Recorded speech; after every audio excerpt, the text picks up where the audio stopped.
Ce n'est pas une fiction, ce n'est pas une théorie du complot, c'est la réalité glaciale d'un système qui vous étrangle, un système dont les rouages sont huilés par votre propre ignorance. Regardez cette famille, monsieur et madame Martin, 2 enfants, un crédit immobilier, 2 salaires qui ne suffisent plus. Ils travaillent, ils paient leurs impôts. Chaque jour, ils voient les prix monter, la qualité des services publics se dégrader. Leurs enfants n'auront-ils que des miettes? Une impression lancinante, celle d'être dépouillés lentement, inexorablement. Une usine ferme ses portes, des hôpitaux manquent de lits, des commissariats de moyens. Le pays s'étiole. On vous dit que c'est une fatalité, une crise mondiale. On vous ment. La dette n'est pas un simple chiffre dans les colonnes d'un bilan comptable. Ce n'est pas un fardeau abstrait pour une nation. C'est un instrument, une prison, une servitude. La France doit aujourd'hui plus de 3 000 milliards d'euros, un montant vertigineux. Mais la véritable question, la question qui dérange, n'est pas « combien devons-nous » ? La question fondamentale est « à qui » ?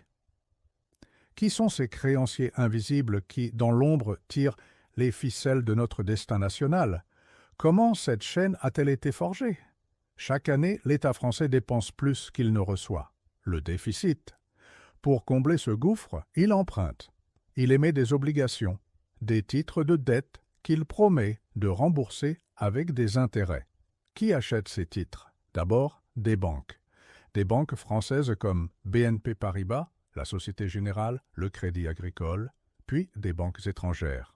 Mais le tableau est bien plus complexe, bien plus sinistre.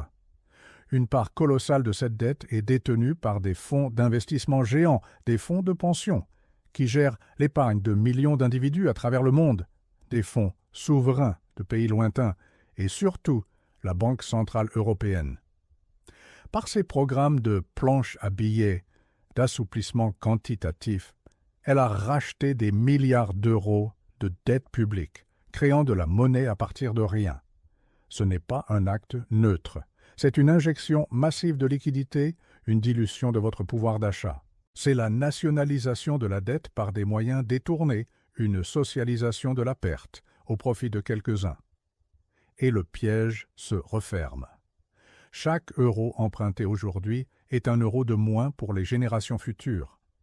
Chaque année, la France doit payer des milliards d'euros d'intérêts, des milliards qui ne peuvent être investis dans les écoles, les hôpitaux, les infrastructures, des milliards qui s'évaporent dans les poches des créanciers de cette caste invisible.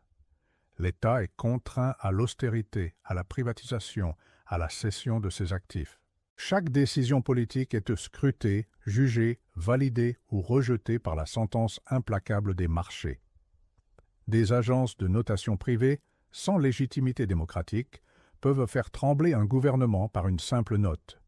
Le pays est devenu un débiteur perpétuel, un serviteur silencieux de ses créanciers. Le citoyen, lui, voit ses impôts augmenter, son épargne fondre, son avenir s'assombrir. Il ne peut gagner à ce jeu, car il en est à la fois la victime et la source de financement. L'histoire ne se répète pas, mais elle rime. Pour comprendre l'ampleur de ce piège, nous devons remonter le temps. Nous sommes en France, au XVIIIe siècle. La monarchie est à son zénith apparent. Mais un poison ronge ses fondations, la dette. Les rois successifs, de Louis XIV à Louis XVI, ont engagé le royaume dans des guerres incessantes, des dépenses somptueuses pour la cour de Versailles. Des milliards de livres sont empruntés auprès de financiers privés, les fameux fermiers généraux, des banquiers suisses, hollandais, génois. Ces hommes amassent des fortunes colossales, tandis que le peuple croule sous le poids des impôts et de la misère. Le point de rupture est atteint en 1789. La dette a atteint des sommets insoutenables. La moitié, voire plus, des recettes de l'État sert à payer les intérêts. La monarchie est paralysée, incapable de réformer le système fiscal, d'imposer les privilégiés. Elle est prise au piège de ses créanciers. Le trésor est vide. Face à l'impasse financière, le roi Louis XVI est contraint de convoquer les États généraux, une assemblée qui n'avait pas été réunie depuis un siècle et demi. Une décision désespérée, le système est bloqué, la confiance est rompue. Les rumeurs de faillite se multiplient. Les financiers retirent leurs fonds, aggravant la crise. Les conséquences humaines sont terrifiantes. Pendant que la cour de Versailles étalait son faste insolent, le peuple des villes et des campagnes mourait de faim. La misère noire, le manque de pain, les impôts écrasants créaient un terreau de frustration, de colère, de désespoir. Les cahiers de doléances de l'époque sont des cris de souffrance. La dette, cette abstraction économique, s'est transformée en une réalité concrète et brutale. La famine, l'injustice, la privation de dignité.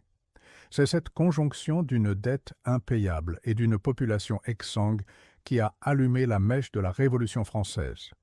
Une révolution sanglante, née de l'échec d'un État à gérer ses finances et à se libérer de l'emprise de ses créanciers. Le passé n'est jamais mort, il n'est même pas passé. Il résonne en nous. Avance rapide, 3 siècles plus tard. Nous revoilà face au même abîme. Une dette qui dépasse aujourd'hui les 3 000 milliards d'euros. Des banquiers et des fonds d'investissement mondiaux ont remplacé les fermiers généraux. La Banque centrale européenne a succédé aux banquiers royaux. Le mécanisme est similaire, seule l'échelle a changé, devenant gigantesque. Hier, la dette était nationale. Aujourd'hui, elle est une toile mondiale, tissée par des acteurs dont le nom même est inconnu du citoyen lambda. Les signes avant-coureurs sont partout. Le gouvernement français, quel qu'il soit, n'est plus maître de ses décisions. Il est sous la tutelle de Bruxelles, de Francfort, des agences de notation à Londres et New York.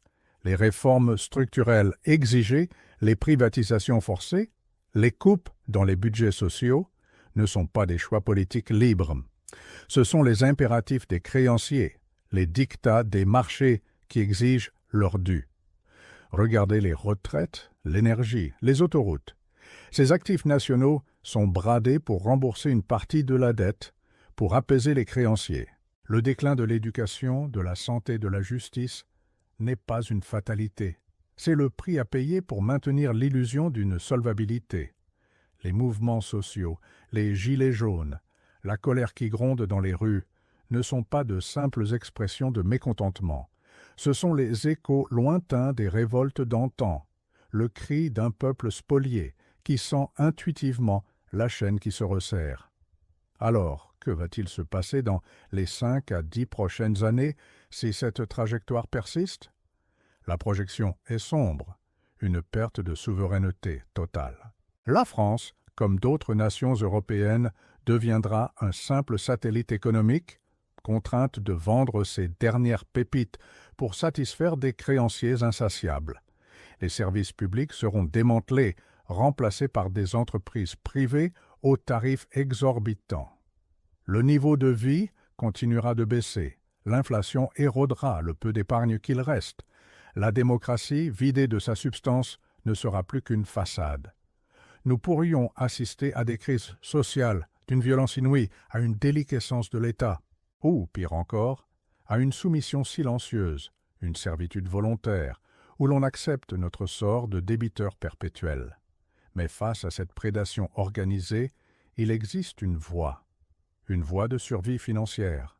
Votre meilleure défense est la connaissance, et votre meilleure protection réside dans les actifs tangibles. L'or et l'argent physique, des valeurs refuges millénaires, sont des boucliers contre la folie monétaire. La terre, particulièrement la terre agricole, est le seul actif qui ne puisse être ni imprimé ni dévalué. Elle nourrit, elle produit.